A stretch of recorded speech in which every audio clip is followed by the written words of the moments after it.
Poseen un cierre frontal opcional que sujeta y levanta el pecho.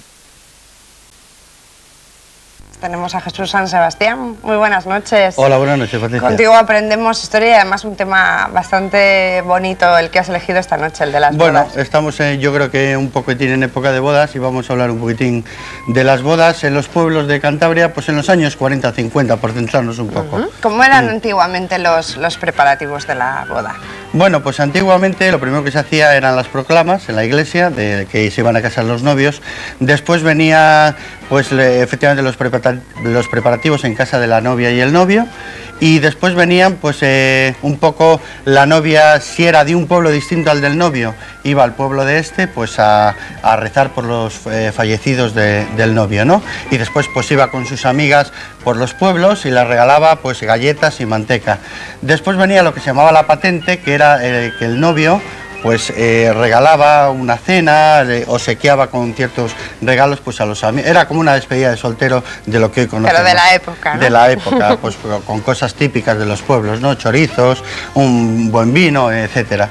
Y después venía lo que se llamaban los tratos. Los tratos eran... Estos son los actos que vienen justo después, digamos, de sí, era digamos, antes cuando todavía eran novios. Los tratos eran, pues se reunían las dos familias, la familia de los padres como la pedida, podríamos decir, pues pero... sí, la pedida de novia antigua, pero lógicamente pues con cosas de la época. Estamos hablando de pueblos de Cantabria, entonces pues en aquellos momentos pues la familia más pudiente pues le daba a lo mejor al novio un apero de labranza, o le podía dar una oveja o una cabra.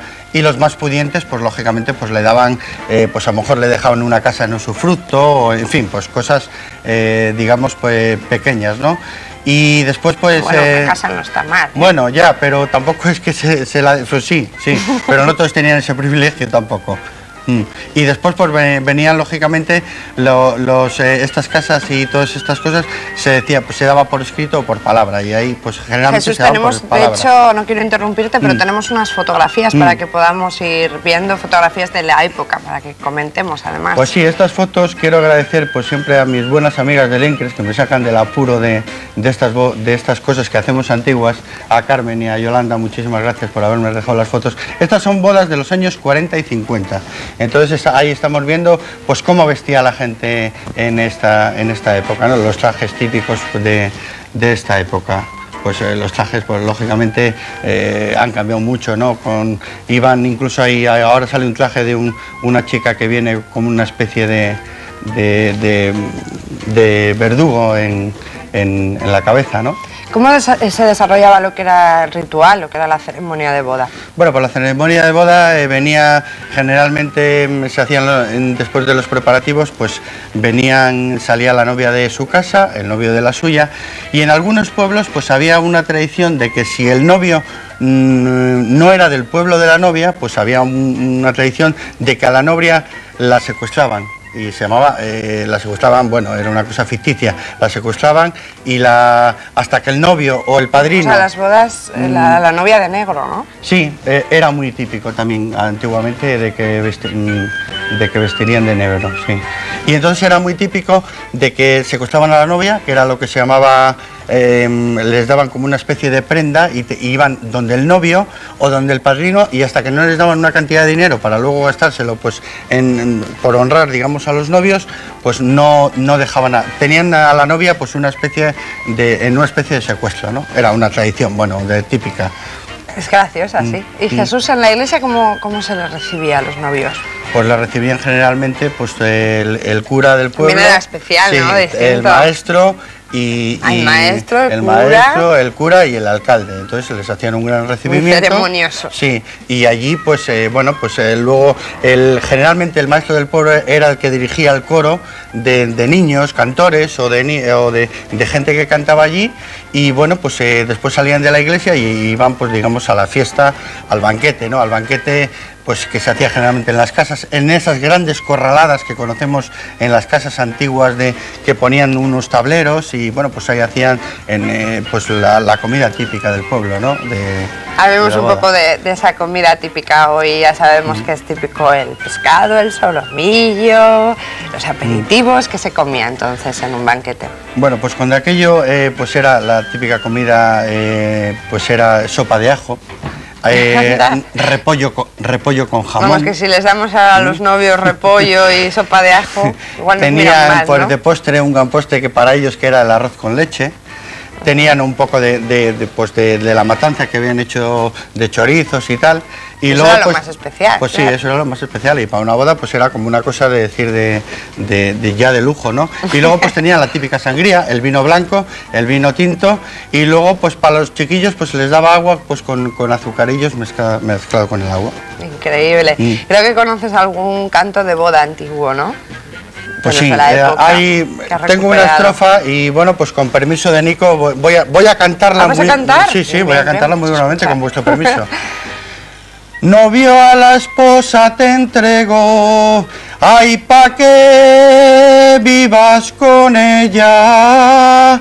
Si la has de dar mala vida, déjala moza soltera. Ya no llego más. Bien, yo creo que Nico te va a dar el aprobado, ¿eh? Esperemos, gracias. Jesús, muchas gracias por habernos acompañado y vamos a seguir hablando de las relaciones de pareja, esta vez ya más de las actuales y también de lo que ocurría hace unas décadas con nuestro sexólogo, con Carlos San Martín. Vamos a cuerpo a cuerpo.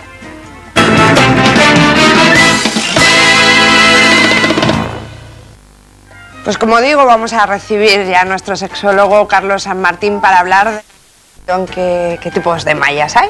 Bueno, pues está la que llaman la malla pelele, está la malla del cura misacantano, está la malla de la niña devoto y está la malla árbol, que esta sí que existe y que se celebra... ¿Qué quieres decir que ha durado hasta nuestros días? No, y se sigue celebrando. Lo que pasa es que no en el mes de mayo, sino que ahora la han trasladado pues por temas de calendarios laborales y temas de calendarios religiosos, se ha trasladado al 25 de julio, que es la festividad de julio, que es la festividad de Santiago. Y es la única que existe aquí en Cantabria y se celebra en el pueblo de Silio. Háblanos un poquito de en qué consiste esta malla árbol. Bueno, pues esta es una malla en la cual pues los mozos del pueblo, yo la voy a contar antiguamente, cómo se hacía antiguamente, porque ahora ha variado un poco, ¿no? Entonces antiguamente lo que hacían los mozos del pueblo, subían al Monte Canales, que es un monte que está muy cercano al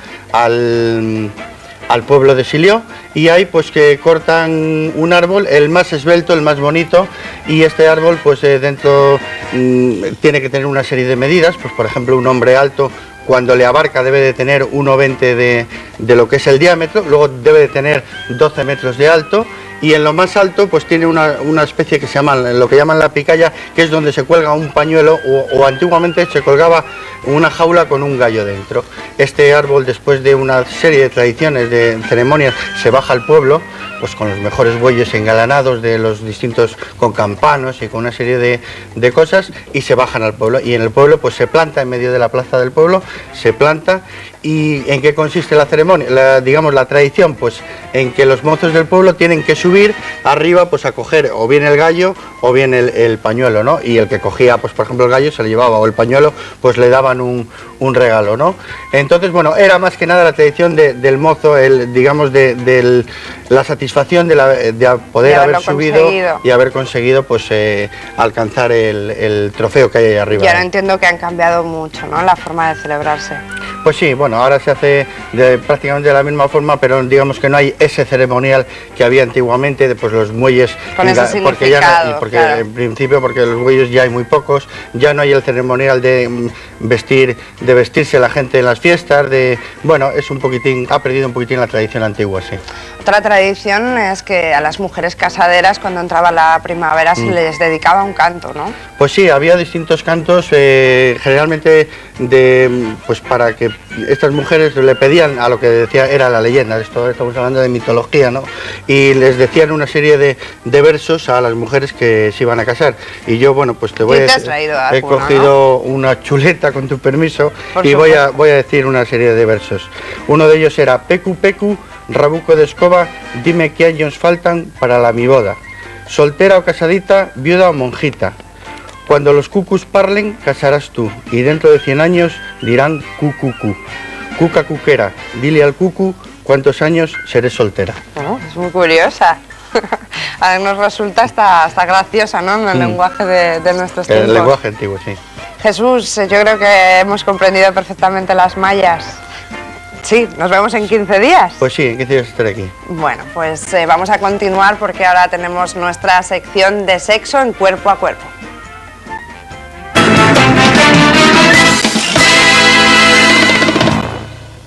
Hablamos de cuerpo a cuerpo.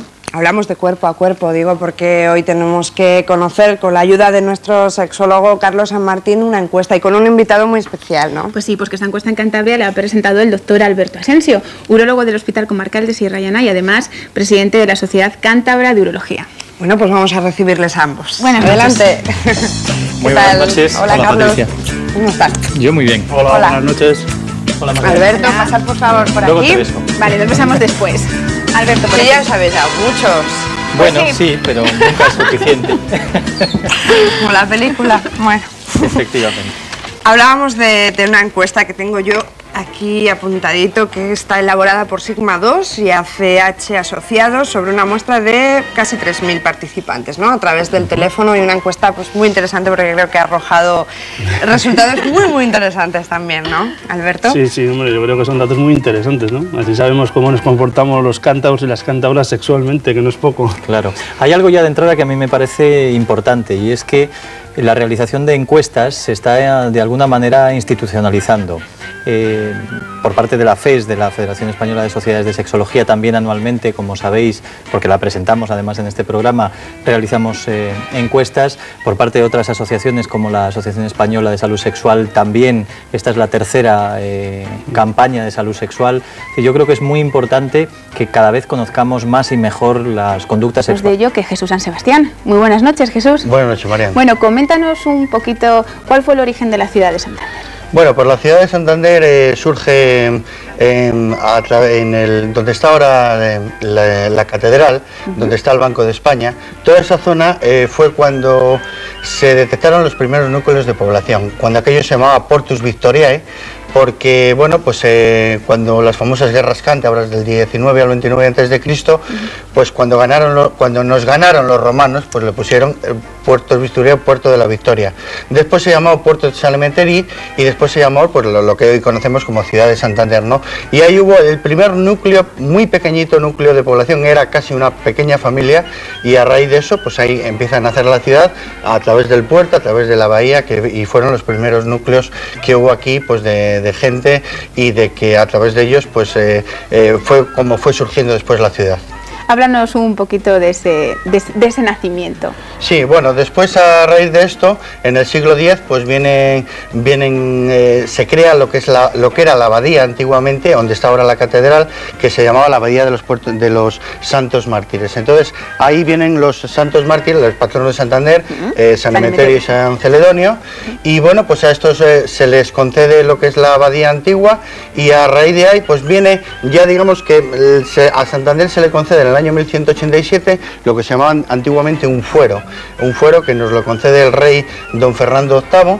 ¿Y qué eran los fueros? Pues los fueros eran cuando éramos todavía villa, y eran una serie de privilegios que daban a las villas antiguamente. Aquí en Santander hubo 4, que eran Laredo, Castro, San Vicente y Santander, pero Santander, por su importancia económica, pues había, digamos, que tenía pues bastante actividad económica, ¿no? Entonces nos dieron una serie de privilegios, pues por ejemplo, exención del servicio militar, que la gente pudiera vender en las calles, que las casas pues tendrían una protección de gente, que una serie de policía o de los antiguos, digamos, lo que se conocía como serenos, es decir, una serie de privilegios que se daban a las villas antiguamente.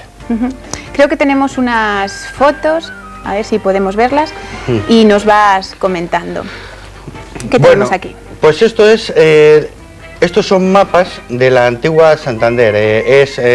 Son los mapas de la antigua bahía que hemos hablado. ¿Sí? Que estamos siempre hablando donde estaba la antigua catedral, el Banco de España, donde sale el ferris, por situarnos un poco. Toda esa zona fueron los primeros núcleos. Estos son mapas antiguos que nos están situando un poquitín lo que era la antigua ciudad. Ese es un mapa ya un poco más reciente de lo que fue la Puebla Vieja. Ya son fotos esto es la Puebla Vieja, la catedral, el Paseo Pereda Antiguo, también. Como vemos las casas, ese es el famoso Puente de Vargas. El Puente de Vargas era el puente que unía la Puebla Vieja y después se crea la Puebla Nueva, y la gente pasaba, digamos, de la catedral a donde está hoy la iglesia de la Compañía a través de ese puente que desapareció en el año 1936. Puente de Vargas. Puente de Vargas. La famosa Plaza de Atarazanas, que está donde está ahora donde está ahora la catedral, la Plaza Vieja, que está ahora, por situarnos un poco, donde está la Plaza Porticada. Esa era una calle que llamaban la calle Tapón, que era una calle muy antigua de Santander. Bueno, estos son una serie de fotos de las antiguas. El puente de Vargas ya reformado a principios de siglo, pues se hace un puente nuevo. Eso es una foto si te fijas, a mano derecha está Correos. Sí, esto es la calle Tapón vista desde otra perspectiva. El Paseo Pereda con los tranvías. Sí. Esos son los carros, unos carros que venían del puerto, pues a llevar las mercancías a gente de Castilla. Venían lanas, lino, cáñamo. Ese es pues el famoso arco de la Horadada, que ahora ha tenido tanto, pues, y los santos mártires. La Horadada, te quiero decir, porque se partió y ahora pues ya no está como en esa foto, ¿no?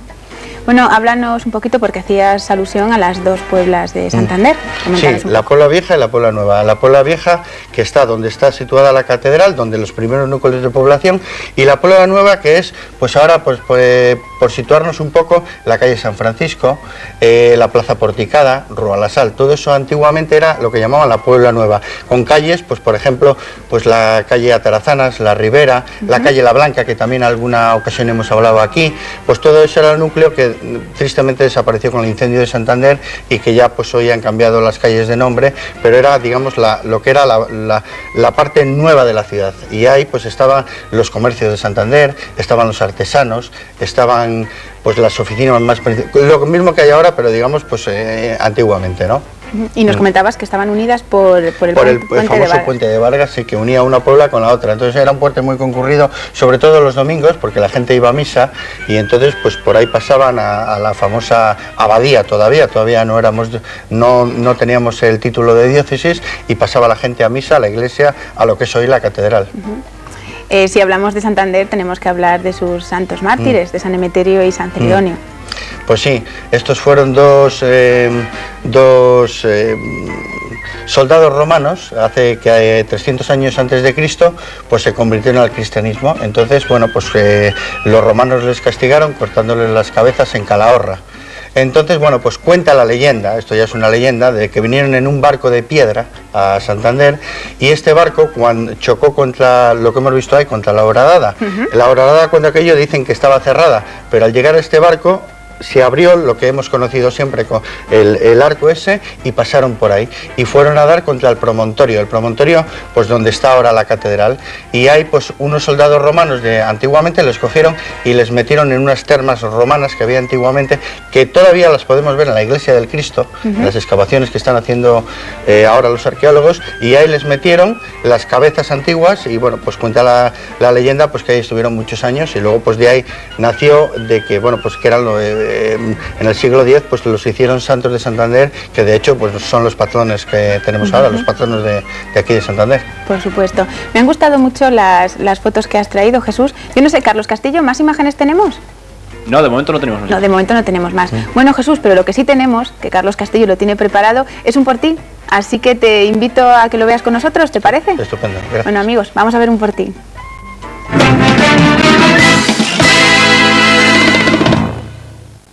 Hola amigos, estoy en Mata, en San Felices de Buelna, y he venido hasta aquí para hacer un portín. Y un portín tumbados, ¿no?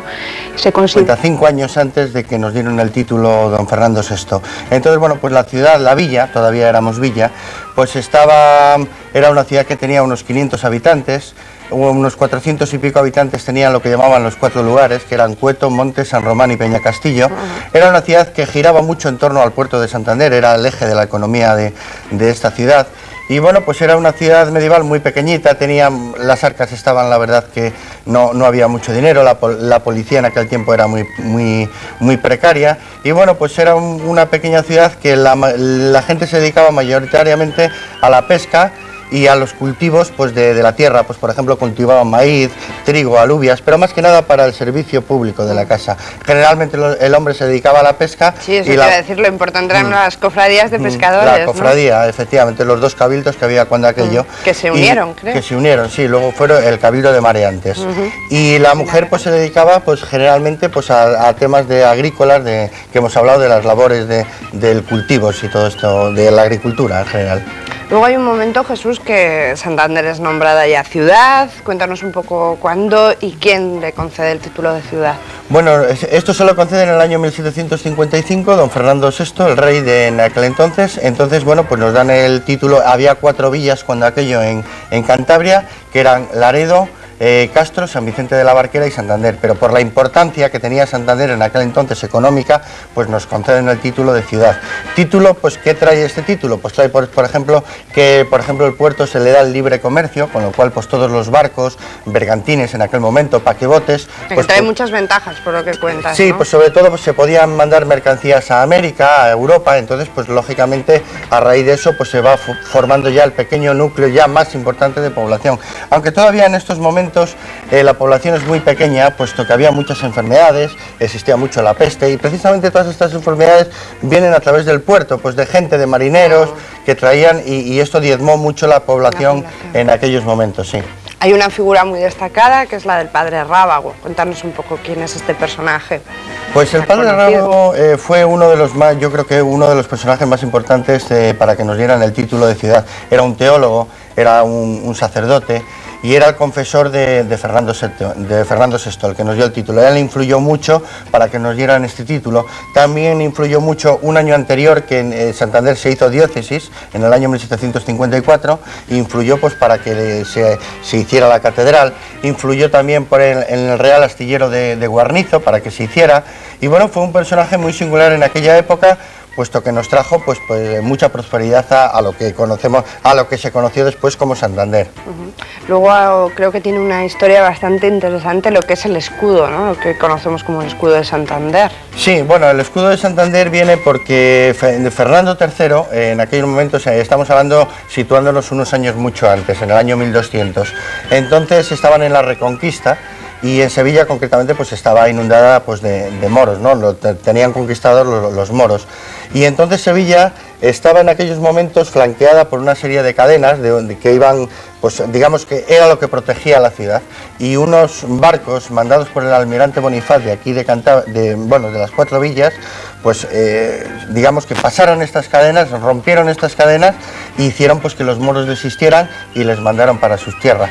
Entonces don Fernando III en aquella época pues nos dio el escudo que hoy vemos en Santander, pues que tiene unas cadenas, vemos la Torre del Oro como símbolo de ciudad de Sevilla y vemos también arriba pues las dos cabezas de que hemos hablado aquí también de los santos mártires, San Celedonio y San Emeterio. Luego abajo hay una pequeña leyenda.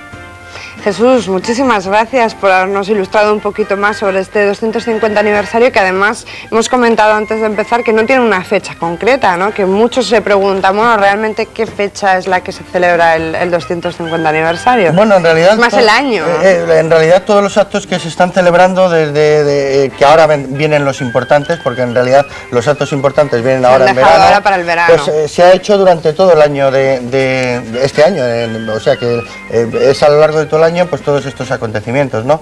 Cuando en realidad se le da el título a la ciudad, pero vamos, no hay una fecha concreta de tal, ¿no? Yo creo que es importante todo el año pues, en rememorar esta fecha.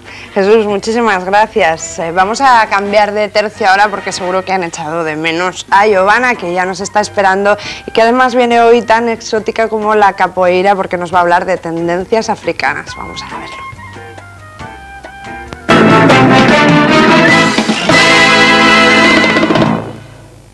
No traes, ¿no? Sí, traigo. Dame un beso que si te llego a decir yo que te iba a hacer esta presentación, seguro que conociéndote me vienes más exótica todavía, ¿no? Sí, porque no me... Bueno, vamos a recolocarlo. Vamos a cambiarnos. Gracias, claro, es nuestro perfil bueno, ¿no? Sí, bueno, tú tienes todos los perfiles buenos.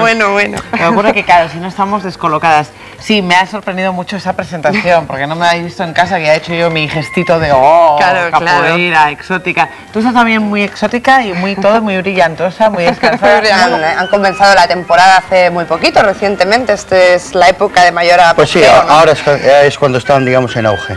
Bueno, cuéntanos un poquito, nos vas a hablar de su origen, de su historia, cómo podríamos contar el origen de las traineras. Bueno, pues el origen de las traineras empezó porque los antiguos pescadores, vamos a situarnos un poco, como siempre, aproximadamente en el año 1800, pues salían a pescar pues en los alrededores de aquí de Santander.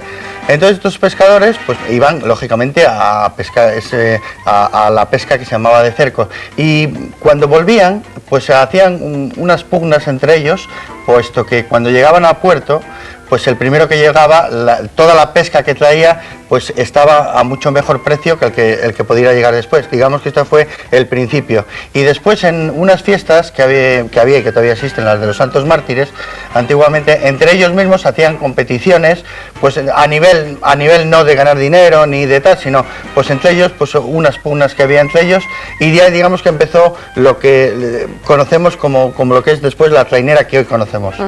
Y antiguamente, cuéntanos un poco cómo eran las traineras, quiénes componían la tripulación. Bueno, pues la trainera antiguamente era lógicamente una trainera muy sencilla, pues iban rudimentaria, muy rudimentaria. Salían, como he dicho antes, a lo que se llamaba la pesca de cerco, que iban pues por ejemplo por las cercanías del Sardinero a pescar bocarte, bonito, la sardina. Y bueno, pues era una tripulación que se componía generalmente iban 12 remeros, iba un patrón, un sotopatrón, y después llevaban a un chavalín, a un chiquilín pequeño, pues para que les achicara el agua, pues que entraba para que no se hundiera la barca, ¿no? Estamos hablando pues de métodos lógicamente muy rudimentarios. La propulsión era generalmente a remo, pero también llevaban 2 velas pues si había alguna incidencia o algún problema en la mar. Luego supongo que llega un día que comienzan las primeras competiciones, que son un poco el origen de lo que hoy conocemos. ¿Cómo es ese momento? Bueno, pues hay 3 fechas claves. Una que es en el año 1861, que se hace una competición no todavía oficial, pero sí una competición ya bastante, iba bastante gente, pues, y se hizo porque venía la reina Isabel II a Santander. Entonces en honor a ella se hace esta competición.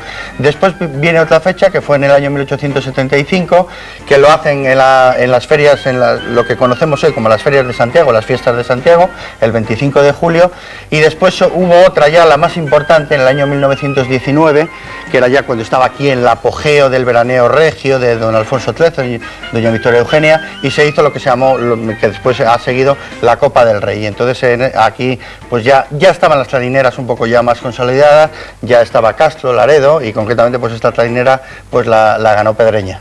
Jesús, tú siempre te sabes versos de casi todos los temas que tratamos. ¿De traineras te sabes alguno? Bueno, me lo traigo apuntado, de la chuleta, como ¿no? siempre, con una pequeña chuleta que con vuestro permiso voy a decir. Hay un verso, son cuatro rimas. Dice: rema fuerte, marinero, que si el remo rompe la pala, el patrón paga, y si rompe por el timón, paga el patrón. Un verso muy contundente, marinero. Sí, marinero. Jesús, nos volvemos a ver muy pronto. A todos ustedes, vamos a ver un Por Ti. Regresamos para hablar de la manifestación en contra de la ley de matrimonios gays que se celebró, como saben, el pasado sábado. Así que vemos el Por Ti y no se vayan.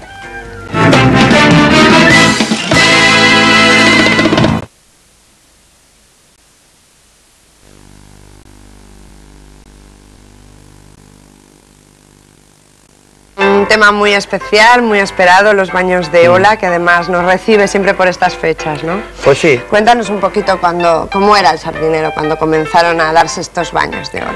Bueno, lo voy a describir como lo describió un gran cronista que tuvimos aquí en Santander, José Simón Cabarga, que decía que el Sardinero era un lugar selvático e inculto, entregado por completo al triunfo de la naturaleza, y dividía en sus 3 playas 2 salientes rocosos.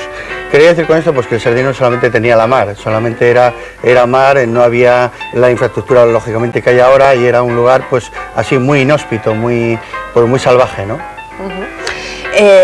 Hay un anuncio muy famoso que es por el que conmemoramos el aniversario de los baños de Ola. Creo que este año se cumplen 158 años, si no me equivoco, de esa Gaceta de Madrid y ese anuncio. Háblanos un poquito de él. Bueno, pues este anuncio, en el año 1840 venía mucha gente al Sardinero a tomar los baños de Ola. Venían pues prescripción facultativa. Tuvimos mucha suerte porque en Francia hubo en aquella época una epidemia y hizo que los veraneantes que iban a Francia, a San Sebastián, pues vinieron a Santander pues por la proximidad de una peste que había en esta zona, ¿no? Entonces, bueno, pues las autoridades de aquel tiempo pues vieron que venía muchísima gente a tomar baños de ola y en el año 1847, el 17 de julio, pues decidieron poner un anuncio en la Gaceta de Madrid.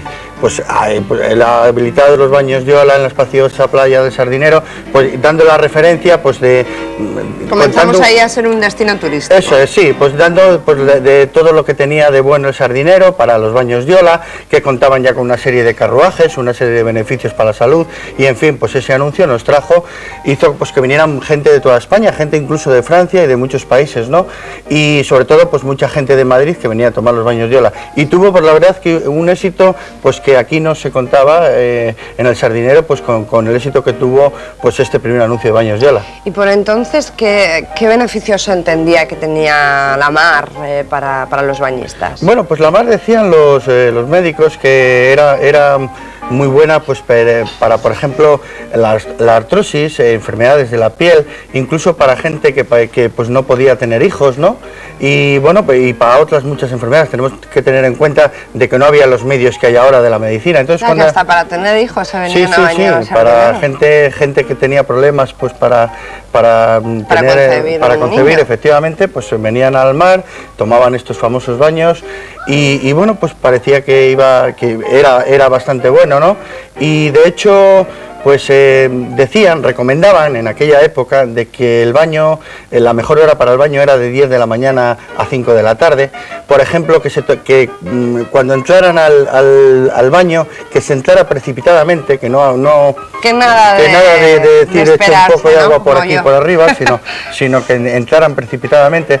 Aconsejaban que se dieran los baños cuando estaba la marea alta, sobre todo, y aconsejaban también que cuando venían las olas, pues que nos dieran todas en el cuerpo, porque eso era beneficioso pues para todos estas enfermedades que podía tener la gente, ¿no? Y Jesús, ahora hay veraneantes ilustres en Santander, pero menos, la verdad, algunos hay, pero entonces sí que veraneaban muchos ilustres, ¿no? Pues sí, estamos hablando de por ejemplo, en el año 1861 venía la reina Isabel II, venía a veranear al Sardinero y venía pues precisamente porque le habían recomendado estos baños de ola. Luego tuvimos, por ejemplo, a don Amadeo de Saboya, rey de España también, que vino a veranear aquí al Sardinero y era un gran nadador. De hecho, dejaba el yate que traía pues a bastantes millas de la costa, iba nadando y volvía hacia el Sardinero, ¿no? Luego tuvimos, pues lógicamente, lo que nos ha dado siempre fama, que es don Alfonso XIII, cuando era un adolescente, a los 15 años, que venía con su familia en el famoso yate Geralda que le ponían enfrente de la bahía, y de ahí pues ahí se hospedaban y hasta que luego posteriormente les dieron el palacio y tal. Pero bueno, fueron los que impulsaron estos primeros baños de ola. Bueno, y algunas curiosidades que sabrás, ¿no?, de los baños de ola. Pues sí, hay bastantes que hoy en día nos llaman la atención. Pues por ejemplo, de antes los trajes de baño que hemos visto a estas chicas aquí. Una ambientación preciosa la que hemos tenido. Pues sí, muy bonito ha estado. Y estos trajes de baño, por ejemplo, se alquilaban, eran unos trajes de baño que generalmente eran de lana, para que cuando saldrías del agua no se te pegaran al cuerpo. De lana, sí, era para que no se te pegara al cuerpo, y de telas, pues que generalmente que cuando saldrías pues estuvieras tal como habías entrado, ¿no? No estamos hablando de la estética que hoy en día pues puede haber en un bikini o en un traje de baño, sino que eran para cosas de la piel, efectivamente. La funcionalidad que tuvieran. Y bueno, pues había por ejemplo lo que se llamaban los bañeros, que eran los que se encargaban pues la gente miedosa, les daban como una especie de maromas y les agarraban para que no les llevara al agua. Había unos carruajes para cambiarse que a los muy adinerados, por ejemplo, les bajaba justo hasta donde empezaban las olas. Y luego, bueno, pues por decir un poco... Unos casetones. Sí, unos casetones que hemos visto, yo creo que en alguna foto hemos visto por ahí, y les bajaban justo al mar. Y luego, pues, por ejemplo, la familia real, pues en unos grandes casetones se ponían enfrente donde estaba hoy el Hotel Sardinero. Ahí era, digamos, donde ponían los casetones de toda la familia real y toda la corte. Y luego pues había diferencias en esta época clases, también de clases, porque las playas ahora, por ejemplo, podemos ir desde la playa La Concha prácticamente hasta el Chiqui andando sin ningún problema, pero cuando aquello estaban valladas, como divididos, ¿no? Divididos, según la clase social. una para gente humilde y otra pues para la corte o para la aristocracia o para gente que venía de Madrid pues con mucho dinero y tal, ¿no? Había estas diferencias sociales. Curioso lo de los baños de ola, la verdad es que nos acercaremos, ¿verdad? Por allí a Pues verlos también este año. allí estaré. Jesús, muchas gracias por acompañarnos. Gracias Nuestro a vosotros. 200 programas hoy, ¿eh? Estamos Pues- de enhorabuena. Pues felicidades a todos. Claro, a ti también, a Gracias. todos los colaboradores y a ustedes. Nos vamos a publicidad, va a ser un momentito, pero regresamos con niños, porque hoy estrenamos nuestro concurso de Peque en la Noche. Y que han tenido una presencia muy especial esta semana de Luis Alfonso de Borbón y de su esposa Margarita Vargas, lo cual le ha dado a todo una especie de glamour regio más especial. De los baños de ola nos viene a hablar Jesús San Sebastián. Buenas noches. Hola, buenas noches, Patricia. Bueno, digo que desde luego esta nota que han tenido los baños de ola este año ha sido muy especial, ¿no? No, pues sí, aparte de que ha venido Luis Alfonso de Borbón y su esposa, pues también ha comenzado en el Sardinero pues una tradición que se había perdido, como era el polo en la Magdalena. El polo en la Magdalena, que es importante. Bueno, háblanos un poco de ese veraneo regio, ¿cuándo comienza en Santander? Bueno, el veraneo regio en Santander comienza en el año 1913. En el año 1912 a don Alfonso XIII le dan las llaves del Palacio de la Magdalena y en el año 1913 pues ya vienen a veranear con su esposa y toda su familia. Lo hacen hasta el año 1930, año en que pues entra la República y se tienen que exiliar. Y bueno, pues durante estos años pues vienen continuamente todos los años a veranear y bueno, pues vienen como unos vecinos más de la ciudad a las playas, a las calles de Santander y bueno, pues están por aquí pues en la gloria. Danos algún detalle más sobre esa pareja que es Alfonso XIII y Victoria Eugenia, que eran en esos momentos Pues la pareja regia. Pues sí, eran realmente un matrimonio, una familia muy querida en Santander. Ellos que se querían hacer llamar vecinos de Santander. Don Alfonso XIII decían que era un hombre muy inteligente, era un hombre muy simpático, muy abierto, ¿no? Tenían grandes amigos aquí, pues por ejemplo los duques de Sautomouro, que también hacían de mayordomos de ellos. Los condes de Mortera también eran grandes amigos de ellos. Y bueno, doña Victoria Eugenia era una persona que había nacido en la isla de Guay, en Inglaterra. Era una persona muy elegante, era una persona también con bastante don de gentes, muy familiar. Y bueno, y la verdad es que ellos encontraron aquí, sobre todo don Alfonso XIII, pues se encontró aquí pues lo que venía buscando, ¿no? Porque, por ejemplo, practicaba la caza en los picos de Europa, practicaba lo tenía todo. pues sí, las regatas de balandos en la bahía. Tenían también, pues por ejemplo, el polo que hemos nombrado en la Magdalena, es decir, que estaban en un entorno como muy familiar. Los veraneos cuando aquello duraban 3 y 4 meses y bueno, pues la verdad es que ellos aquí... ¿3 o 4 meses de verano? Sí, cuando aquello estaban 3 o 4... ¿De vacaciones? De vacaciones, sí, pero no solamente ellos, sino la corte, la aristocracia y todas las personas que rodeaban a la corte. Había que ser aristócrata Sí, sí. entonces, y ahora también, ¿no? Pues ahora también, sí. Santander, ¿cómo era entonces, Jesús? Bueno, pues Santander en la época del veraneo regio, yo soy de los que opino que fue donde se crea el gran turismo que hoy tenemos. Hay que tener en cuenta de que se crea, por ejemplo, se inaugura el Hotel Real en el año 1916, se inaugura el Gran Casino del Sardinero, había otro anterior pero era muy pequeñito y lo que hoy conocemos como el Gran Casino se inaugura en el año 1917, se inaugura el Gran Hipódromo de Bellavista, que por desidia desaparece en el año 1922, pero que bueno, fue uno de los ejes también del turismo aquí en Santander. Venían los mejores jockeys, venían también los mejores caballos, estaba situado en la zona donde está el camping de Mataleñas, en la zona del Faro. Y bueno, pues se crean también los pequeños hotelitos en el Sardinero, el Gran Hotel. Por lo que cuentas. Pues sí, bueno, estábamos y estamos. Yo creo que Santander siempre, cuando llega el verano, está de moda, ¿no? Pero digamos que todos estos años fueron el inicio de lo que somos ahora, ¿no? De que, bueno, pues de que se construye y es verdaderamente cuando el Sardinero pues se crea tal como lo estamos conociendo ahora, ¿no? ¿Qué acontecimientos podríamos decir que marcan esta época? Bueno, pues aparte de la época que te he nombrado antes y que venían grandes jockeys, y traía pues a gente de todo el mundo prácticamente, hay un acontecimiento que a mí sí me gustaría resaltar y la semana que viene empieza la época taurina. Eso ahí quería yo llegar, que la próxima semana tenemos toros en la Feria de Santiago, pero por entonces también había. Pues sí, aparte de que los reyes y toda la aristocracia y la corte eran muy aficionados a los toros. Y en el 26 de julio de 1913, hicieron lo que se llamó la Gran Corrida Monstruo en el Coso del Sardinero. Ya existía la plaza de toros del Sardinero de Cuatro Caminos, el Coso de Cuatro Caminos. Entonces hicieron una lidia de 18 toros. Empezó a las 10 de la mañana y acabó pues prácticamente de noche, ¿no? Eran varias corridas, eran 3 corridas, pues incluso la gente llevaba la comida, incluso hasta la cena, y torearon los mejores toreros que había en aquel momento, pues por ejemplo Bombita, el Cocherito de Bilbao, Chupito, no sé, bueno, los toreros que estaban de fama. Y la verdad es que tuvo una gran repercusión mundial, y hoy en día pues yo creo que los anales de los toros fue uno de los acontecimientos dentro del veraneo regio que más se queda en la memoria de aquí, de la historia de Santander. Jesús, muchas gracias, no solo por hoy, también por toda la temporada, que ya sabes que hoy le ponemos el punto final. Pues gracias a vosotros, Patricia. Bueno, pues ahora vamos, creo, a ver un por ti y regresamos, que hay que despedir también a nuestro sexólogo Carlos San Martín.